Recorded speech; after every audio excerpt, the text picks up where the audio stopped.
Then there's something called triangle inequality theorem. So generally we need 3 lines to make a triangle, right? Any triangle obviously is a 3-sided closed figure. So what is this theorem about? It basically says a triangle, in a triangle, sum of any 2 sides is greater than the third side. Right? Any triangle that is made in this world has to obey this rule. There is no way we can make a triangle without agreeing to this rule. I mean, if you try to draw physically, right, like using a scale or any other way, you can never ever complete and make it a closed figure if I try to deny this rule.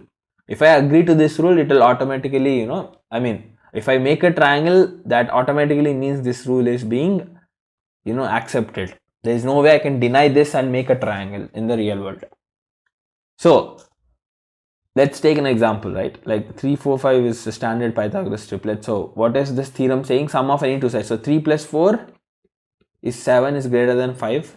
4 plus 5, 9 is greater than the third side 3. 5 plus 3 is 8 is greater than the third side 4. So see, always this is greater. So this is the correct triangle that could be made in the real world. Let's say I have side lengths like 10, 5 and 17.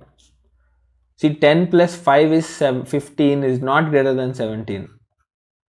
10 plus 17 is 27 is greater than 5, and 5 plus 17, 22 is greater than 10, yes, but then this is not agreeing to this, so I cannot make a triangle with 10, 5 and 17 as its sides.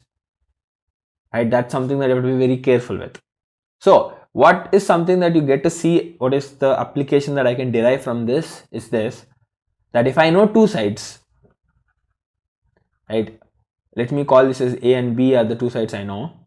The third side would be such that it will be less than A plus B, because as I said, sum of 2 sides should be greater than the third side, right? A plus B is greater than C. I can also write the other end, basically saying the subtraction of A minus B. I will put a mod because I don't know which one out of A and B are greater, right? So if I take A as 5 and B as 10, so 5 minus 10 will give me minus 5. So don't take it like that. 5 minus 10, 10 minus 5, I don't care, whatever I subtract, just make sure you only take the positive value.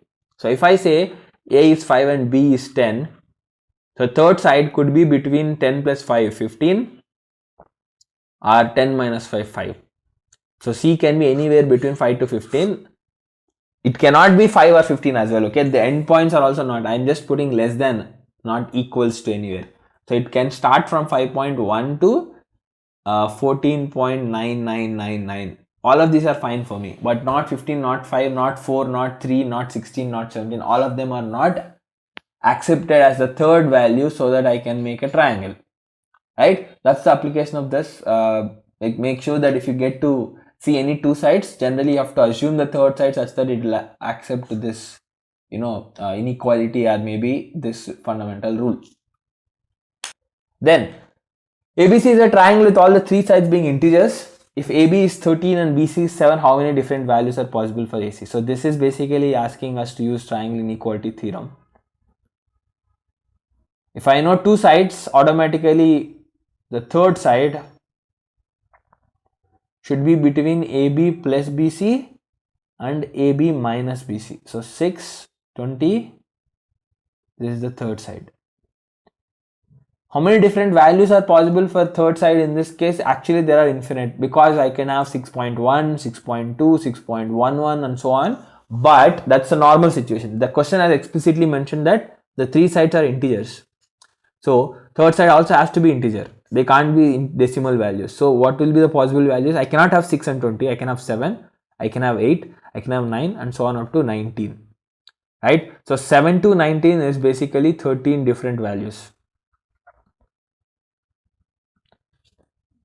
That's how you can find it using this triangle inequality theorem. That will be useful to apply for this. Whenever you know 2 sides and asking about the third side, this is something that should immediately come to your mind and apply to get the answer.